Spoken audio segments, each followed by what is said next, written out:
A chef is going to use a mixture of 2 brands of Italian dressing. The first brand contains 7% vinegar. The second brand contains 12% vinegar. The chef wants to make 320 milliliters of a dressing that is 11% vinegar.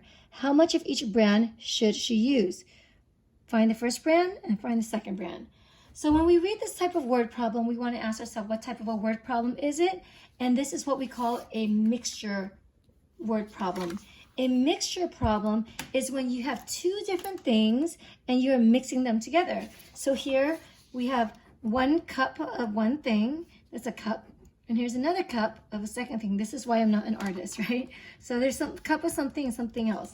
So we have 2 different things and we are mixing them together to put them into another cup, right? So we're pouring some of this in and some of this in.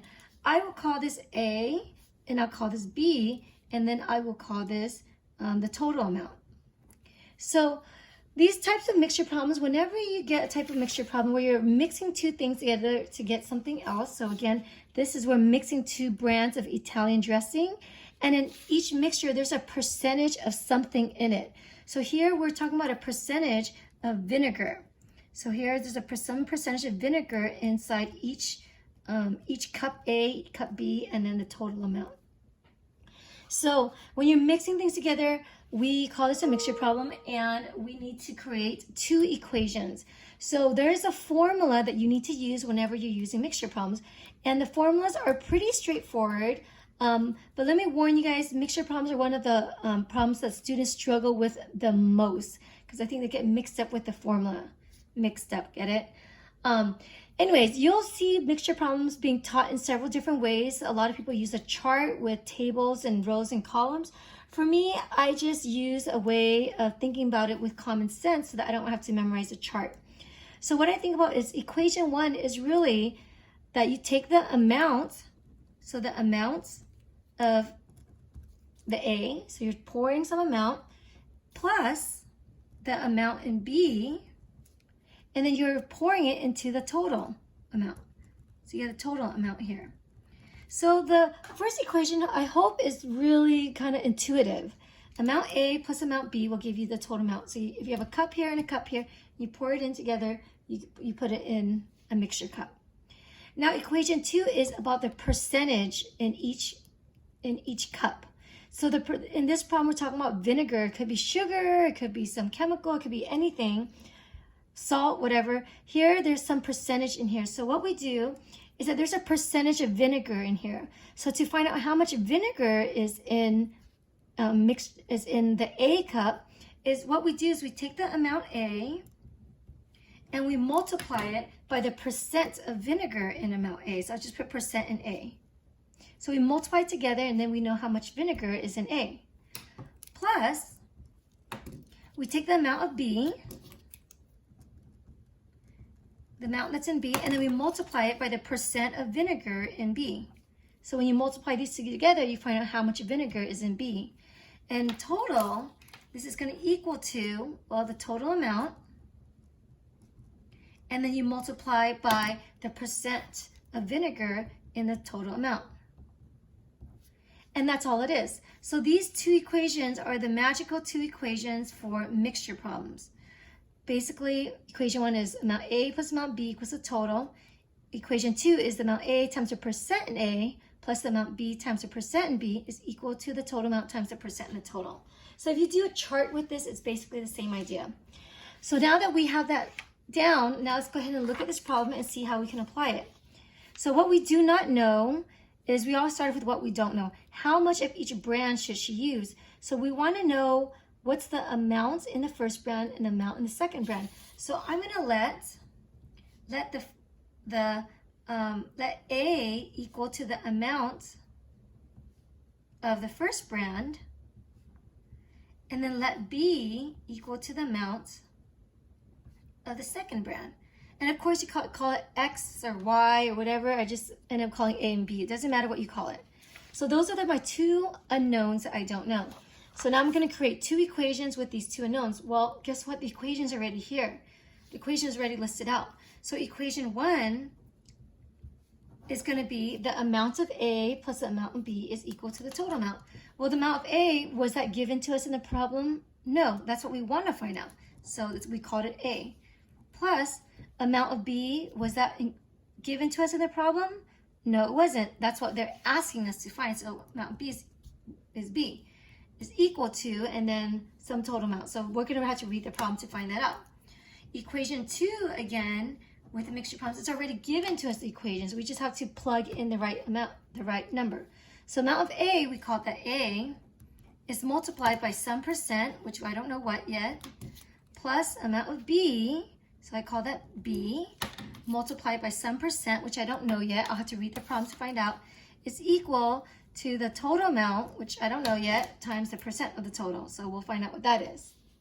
So let's go ahead and read this.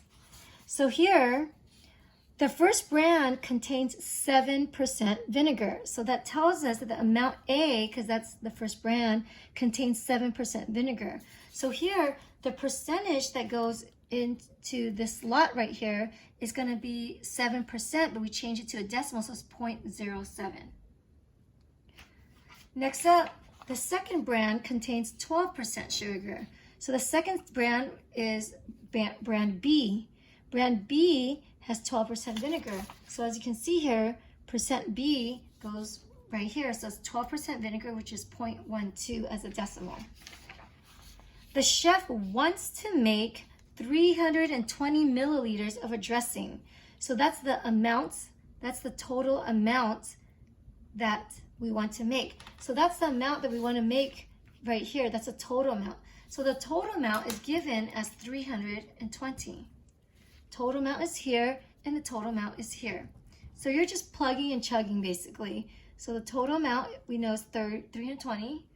Amount A plus amount B is 320. Amount A times its percent plus amount B times its percent is equal to the total amount times its percent. Well, was that given? And yes, sir, Bob, it was given. The chef wants to make 320 milliliters of a dressing that is 11% vinegar. So in the total amount, it's going to be 11% vinegar, which is going to be 0.11. How much of each brand should she use? So ta-da, you have created both equations by using the mixture formula. So here we're going to go ahead and solve this. So I have this huge mess here. So let me rewrite this so it kind of looks a little bit prettier. I have A plus B is equal to 320. I have this times that, so I'm going to put 0.07A plus this times that, so 0.12B is equal to 320 times 0.11. So that's going to be 320 times 0.11 is 35.2. Okay, and now I'm going to solve this. So do I want to use the method of substitution or the method of elimination? So I'm just going to try using the method of substitution. You can use either one. I'm going to do substitution. So I'm going to solve for one of the variables. So I'm going to say, let's let A equal to, so A is equal to, I subtract B on the other side, so I get 320 minus B because I subtracted B on the other side. So now I'm going to substitute, the A into equation 2. EQTN is equation. So I'm going to substitute this into the second equation here. So that's called the method of substitution. So as a result, I get 0.07 multiplied by, put in parentheses, 320 minus B plus 0.12B is equal to 35.2. So now I have one equation with one unknown, and now I go ahead and solve this. Multiply this through 0.07 times 320 gives me 22.4 minus 0.07B plus 0.12B is equal to 35.2. I'm going to combine like terms. So here's my B and my B. If I add those together, I end up getting 0.05B. And don't forget 22.4. So 22.4 plus 0.05B is equal to 35.2. I want my B to be sitting by itself, so I'm going to subtract 22.4 on both sides. Again, if I'm going too fast, you could always pause it, right? Get 0.05B is equal to, thank God for calculators, 12.8. I'm going to divide both sides by 0.05 to isolate my B. So this becomes a 1. So B is 12.8 divided by 0.05, which will give me 256. So I end up finding out that B is 256, a nice whole number. So what does B represent? B represents the amount of the second brand. So the second brand here is 256 milliliters. So make sure you always put units. With Alex, they put the units for you. So it's 256 milliliters in the second brand. How much is in the first brand? Well, we know that first brand is A. So if B is 256, I'm just going to go back to the original equation. I could plug B into either equation to solve for A. So if I know this is 256, so then I know that A is equal to 320 minus 256 because I subtracted 256 over. So 320 minus 256 gives me 64. So A is 64 milliliters. So I go back into here and I get 64 milliliters.